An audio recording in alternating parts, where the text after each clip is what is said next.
Graça e a paz. Em nosso curso básico de vida cristã, estamos no livro 6, Daniel e o panorama do futuro. Capítulo 2, os impérios mundiais discriminados. No capítulo 1, os tempos dos gentios, recomendamos a leitura de Daniel do capítulo 1 ao capítulo 4 e tratamos os seguintes fatos. No tópico 1, introdução ao livro de Daniel. Em quantas partes estão divididos o livro de Daniel? Tópico 2, Daniel e seus companheiros numa corte pagã. Quando o cativeiro babilônico começou e por quanto tempo se estendeu? Tópico 3. Os 4 últimos impérios mundiais. Qual é o simbolismo da estátua da visão de Nabucodonosor relatado em Daniel capítulo 2? Tópico 4. O orgulho religioso abatido e o político castigado. Qual a resposta do rei Nabucodonosor ao milagre da preservação dos 3 hebreus na fornalha? E qual o símbolo da árvore no sonho de Nabucodonosor no capítulo 4? Então, hoje, tópico 1, a queda do primeiro império mundial, Babilônia. Recomendamos a leitura de Daniel no capítulo 5 e capítulo 6. O capítulo 5 deve ser estudado à luz de Isaías 21, do versículo 1 ao 9, onde temos a profecia da queda de Babilônia, proferida por Isaías, cerca de 200 anos antes. A menção do Elão e da Média aponta para a conquista da Babilônia por Ciro. Deus chama Ciro pelo nome, antes do seu nascimento, 200 anos antes, amados. Já o capítulo 13 e 14 de Isaías acrescenta mais detalhes proféticos dessa queda da Babilônia. Então, vejamos. Daniel.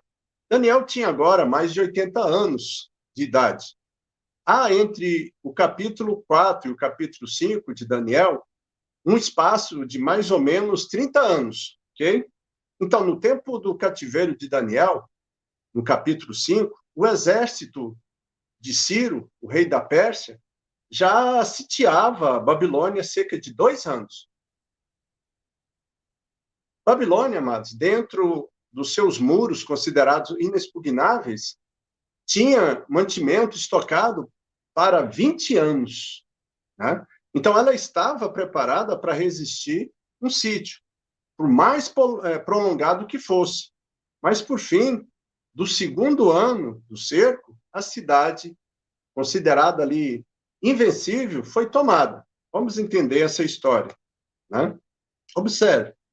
Então, fora de Babilônia, os homens de Ciro desviaram o curso do rio Eufrates, baixando o nível da água da cidade. Então, com as águas pela coxa, os soldados caminharam pelo rio até os portões do rio, que dava acesso do rio para a cidade, né? E que, por coincidência ou por desleixo, eles estavam abertos, não estavam trancados. E eles não encontraram resistência. Então, foi pouca resistência ao capturar a Babilônia. Isso ocorreu no dia 5 para o dia 6 de outubro de 539 a.C. Gubaru, o general Medo, que é conhecido como Dário, né, foi quem articulou, juntamente com Ciro, essa tomada. E nós vamos entender mais essa história. Voltando, então, Daniel, capítulo 5, versículo 1. O rei Belsazar deu um grande banquete a 1000 dos seus grandes e bebeu vinho na presença dos 1000. Então, observe. Belsazar era o corregente com o seu pai, Nabonido. Né? Daí a frase, terceiro dominador no meu reino. E vai dos versículos 7 a 16. A sala do banquete de Belsazar, mencionada no versículo 1, ela foi descoberta pela arqueologia. E ela tinha a seguinte extensão, 17 por 53 metros, ou seja, era 1.007 metros quadrados de sala. Nabonido fora derrotado na batalha pelos exércitos de Ciro, e agora estava cercado, sitiado em Bonzipa, não muito longe da Babilônia.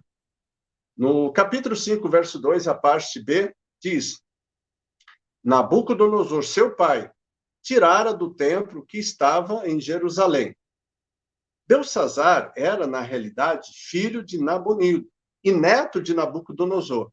Vamos entender essa passagem aqui. Observe, amados, no aramaico não tinha o vocábulo para avô.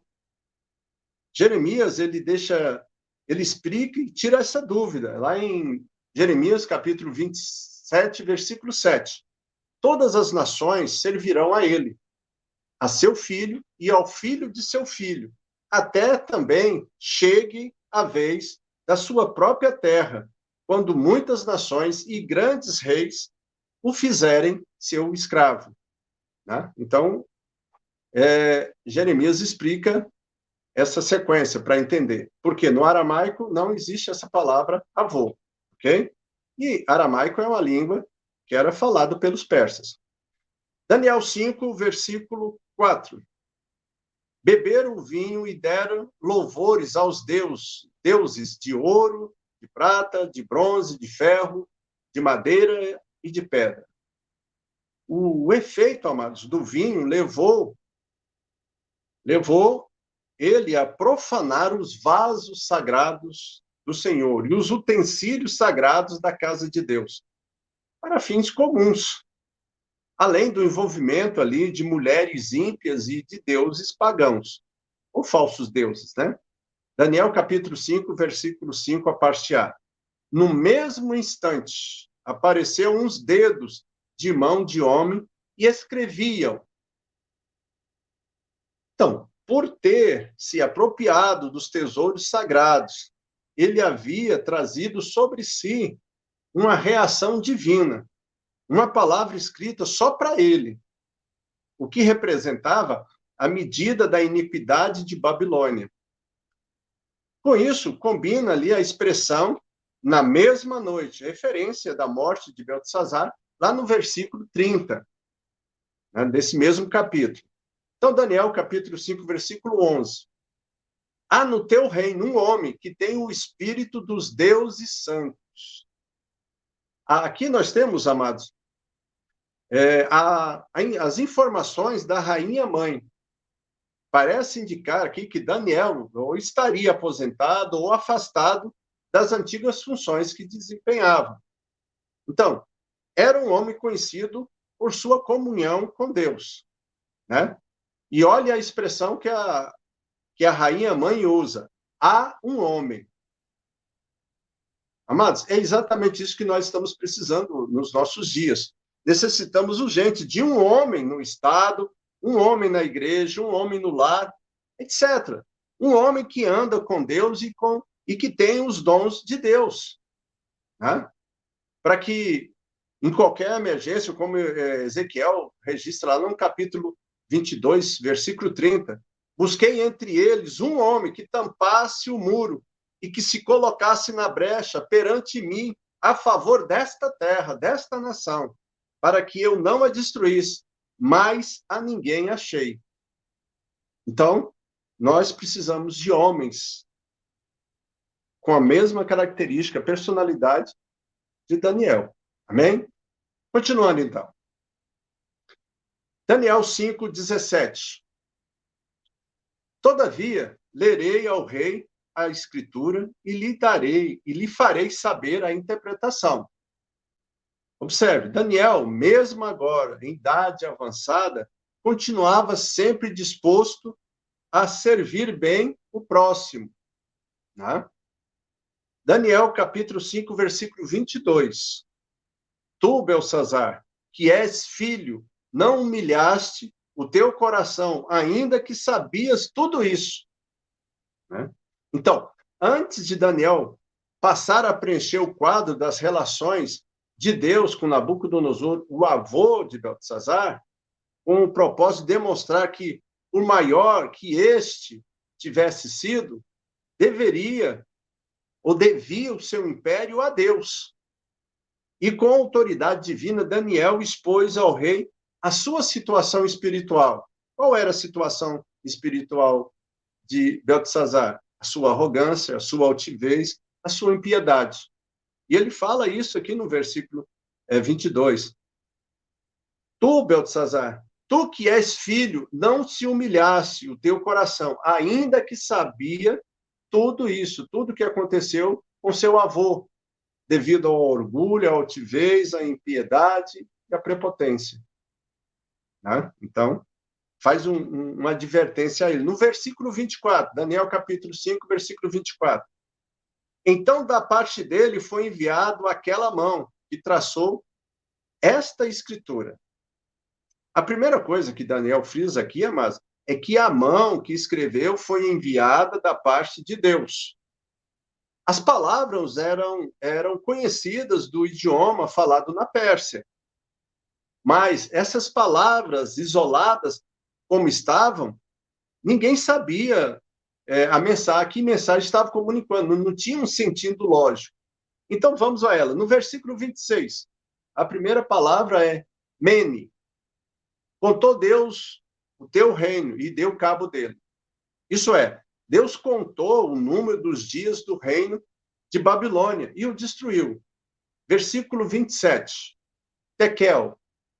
Pesado foste na balança e achado em falta. Então, diante da justiça divina, este reino não teve qualquer peso. Versículo 28. Pérez. Na escritura da parede aparece o plural, parsim. Mas na interpretação, Daniel usou o singular, Pérez. Né? Na revista, na edição da Bíblia Almeida, revista e corrigida, nós temos o termo ufarsim. No versículo 25, o U, corresponde à nossa conjunção I. E farsim. Farsim é uma variante de parsim. Né? Então, são palavras da língua aramaica. Ok? Então, o termo Pérez, como mensagem divina revelada a Daniel, significa dividido. Dividido foi o teu reino e dado aos medos e aos persas. Então, amados, os medos e os persas, eles formaram uma coalizão para derrotar Babilônia. A Mídia lutava sobre o comando de Dário e a Pérsia sobre o comando de Ciro. Esta tomada de Babilônia está também profeticamente descrita ali em Jeremias, no capítulo 51, versículos 30 ao 32. Ok? O segundo império mundial, a Pérsia. Daniel, no capítulo 6. Os medos, no princípio de sua história, eram mais poderosos do que os persas. Tá? Os povos da Média chamaram-se a si mesmos de Airiana, palavra sânscrito que significa nobre. De Airiana vem a moderna palavra Irã, né? Que fica fácil de nós localizarmos hoje no mapa mundial. Então, após a queda da Síria em 612 a.C., os medos passaram a controlar todo o norte da Mesopotâmia. Cambises, o grande rei dos persas, na época da consolidação do seu império, casou com a filha de Astigiage, rei dos medos. Desse casamento nasceu Ciro, que tomou de assalto a cidade de Babilônia, na noite da grande orgia do rei Beltesazar. Então, Daniel, no capítulo 6, versículo 1. Pareceu bem a Dário constituir sobre o reino a 120 satrapas que estivessem por todo o reino. Dário governou Babilônia, mas, enquanto Ciro completava suas conquistas no norte e no oeste, por um período ali de 2 anos. Ele foi um vice-rei, né? Tanto é que, se você for no versículo 14 de Daniel 6, se vê ali que ele não podia fazer nada para alterar a lei, ao passo que Ciro, logo que assumiu o trono, ele libertou os hebreus do cativeiro e acabou com o regime de escravidão de outros povos instaurado por Nabucodonosor. Daniel 6, 2. E sobre eles, 3 presidentes, dos quais Daniel era um. Né? Mas observe, os governos, eles precisam de homens de caráter puro e honesto, como Daniel. E no versículo 3, a parte A registra, então, o mesmo Daniel se distinguiu destes presidentes e satrapas, porque ele havia um espírito, melhor, porque nele havia um espírito excelente. Como nós falamos anteriormente, no capítulo 5, versículo 12, a rainha mãe de Beltesazar já declarava isso de Daniel, isso é, que ele era dotado de um espírito excelente. Okay? Daniel capítulo 6, versículo 4. Então, os presidentes e os satrapas procuravam ocasião para acusar a Daniel a respeito do reino, mas não puderam achá-la, nem culpa alguma, porque ele era fiel. Bom, aqui nós vimos os ardis da política, né? Nós vemos aqui os companheiros de cargo de Daniel, mal intencionados contra o servo de Deus, movidos por uma amarga inveja. Todos, observe, todos temos que vigiar contra esses monstros destruidores, amados. Vamos observar aqui nos versículos de 6 a 9, vemos que o plano diabólico de matar Daniel seria executado através dos dirigentes do povo e pela vaidade do rei. Né? Talvez aí o diabo já estava prevendo que Daniel seria um homem que poderia e iria interceder junto a Deus com oração e jejum para que o povo de Israel retornasse do cativeiro para a sua terra. Né? Versículo 7, Daniel 6, versículo 7. Então, diz assim, todos os presidentes do reino, os prefeitos, os satrapas, conselheiros, governadores, concordaram em que o rei estabeleça um decreto e faça firme um interdito que todo homem que, por um espaço de 30 dias, fizer petição a qualquer Deus ou a qualquer homem, e não a ti, ó rei, seja lançado na cova dos leões. Então, o que isso quer dizer, amado? Significa que o rei seria um Deus por 30 dias. Então, assim, movido por um orgulho e vaidade, o rei assinou o decreto da morte do profeta. Então, entenda, ainda hoje, muitos decretos, leis, estatutos, resoluções, decisões, deliberações, votações são feitas para prejudicar os outros. Mas lembre-se, Deus sabe ver todas as coisas e pode nos guardar e nos livrar de todas elas. Amém? E Daniel 6, versículo 10. Observe. Daniel, pois, quando soube que a escritura estava assinada, entrou em sua casa e em cima, no seu quarto, onde havia janelas abertas, da banda de Jerusalém. 3 vezes no dia se punha de joelhos e orava e dava graças diante de seu Deus, como costumava fazer. Mas observe aqui. Aqui nós tiramos alguns exemplos principais para a nossa vida de oração e comunhão com Deus. Então vamos observar esse versículo, fazer um estudo mais profundo nele. Letra A. Foi uma oração pessoal, ou seja, começando a falar que foi no seu quarto. Esse é o tipo de oração que decide batalhas espirituais, amados. Temos que entender isso. Porque é o canal de comunicação entre o crente e Deus e o crente. Existe um local determinado para esse encontro. E aqui, Daniel diz que era no quarto dele. Amém? B. Foi uma oração baseada na obediência. Aqui temos, amados, prescrições bíblicas para que nos momentos de crise, o suplicante a Deus se volte para o lado de Jerusalém, porque ela é a cidade que escolhi para pôr ali o meu nome. Está lá em 1 Reis, capítulo 11, versículo 36. Então, o templo de Deus é o centro da unidade. E essa unidade é a unidade nacional, é o símbolo da fé e da existência do povo escolhido. Amém? Foi uma oração perseverante, 3 vezes ao dia. Entenda isso, amado. 3 diferentes horas do dia. O judeu faz oração no templo. Então, às 9 horas da manhã é quando começam os trabalhos. É a primeira oferta do dia, tá? No templo. Então, tem a oração do meio-dia e às 15 horas é o encerramento dos trabalhos no templo, né? Com a última oferta do dia. Então, esses são os 3 períodos de oração, às 9, às 12 horas e às 15 horas.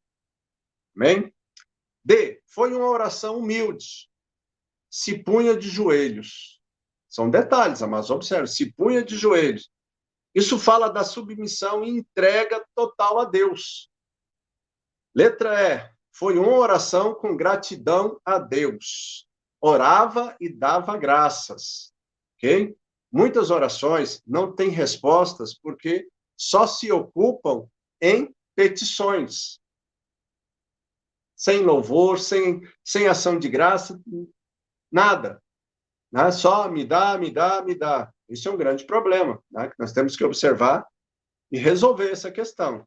Então, Daniel, ele fala, olha, orava e dava graças a Deus. F, foi uma oração com o endereço certo, diante do seu Deus. Uma coisa que torna a oração uma força irresistível é o ser ela dirigida a Deus. Às vezes, estamos mais preocupados com aquilo de que nós necessitamos de que com Deus mesmo, amado. E esse é um grande entrave. Amém? G, foi uma oração habitual, como costumava fazer. Né? Então, Daniel, na crise, apenas manteve o ritmo que costumava manter na oração. Mas entenda, há crentes que só nas crises ou necessidades agudas ele começa a orar. Ele cumpre um esquema de oração. Fora disso, esquece. Né? Então, por sua fé em Deus, então entenda isso, por sua fé em Deus, a boca dos leões foram fechadas. No versículo 22 diz isso. No 23b acrescenta, porque crera no seu Deus. E lá em Hebreus 11, capítulo 11, versículo 33, confirma, por meio da fé, fecharam bocas de leões. Hein? Então, observe. Agora, houve uma inversão. Né? Os acusadores são agora acusados e punidos, no versículo 24. Isso, às vezes, amados, ocorre imediatamente. Às vezes, demora um pouco, dependendo da justiça divina. Né? Quem abre uma cova, nela cairá. 2 vezes, Salomão escreveu isso. Em Eclesiastes, capítulo 10, versículo 8, e Provérbios, capítulo 26, versículo 7. É a lei do retorno, ou a lei da semeadura, que está em Gálatas, capítulo 6, versículo 7. E, para nós encerrarmos, né, Daniel, capítulo 6, versículo 26, a parte A. Faço um decreto pela qual, em todo o domínio do meu reino, os homens tremam e temam perante o Deus de Daniel.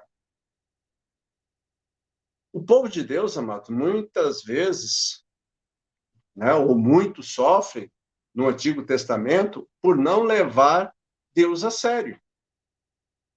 E nós podemos trazer isso também para o nosso dia. Porque essas palavrinhas, essas 2 palavrinhas, temor e tremor, elas também são palavras da dispensação da graça, ou seja, para os nossos dias, para os nossos tempos. Porque senão nós estaremos na mesma condição do que o povo de Deus naqueles tempos antigos. Daniel, capítulo 6, versículo 27. Ele livra e salva e faz sinais e maravilhas nos céus e na terra. Foi ele quem livrou a Daniel do poder dos leões. Amados, até da boca do leão, Deus pode arrancar a vítima quando tudo parecer sem esperança de salvação. E não esqueça, só pela fé em Deus é que podemos resistir àquele que ruge como um leão e que está ao nosso derredor. Né? Ande com o Senhor, porque o Senhor está andando com você. Amém? Então, na próxima aula, capítulo 2, tópico 2, os 4 últimos impérios mundiais. Recomendamos aí a leitura de Daniel, capítulo 7 e 8. E vamos responder as seguintes questões. Qual país cada animal simbólico representa em Daniel 7? O chifre notável de Daniel 8 identifica simbolicamente qual pessoa? Amém? Então, amados, lembre-se, o nosso objetivo é crescermos juntos em conhecimento e graça. E nós precisamos aí do seu apoio para que você esteja usando esse material. Né? Deixa aí o seu like, né? Faça os seus comentários, deixe pergunta nos seus comentários, faça sugestões para nós estarmos melhorando. E que Deus possa estar nos abençoando, amados. E todo aquele que chegar até você e pedir razão da sua fé, você possa ensinar e falar aquilo que o Senhor está colocando no seu coração. Que Deus te abençoe e até a próxima aula.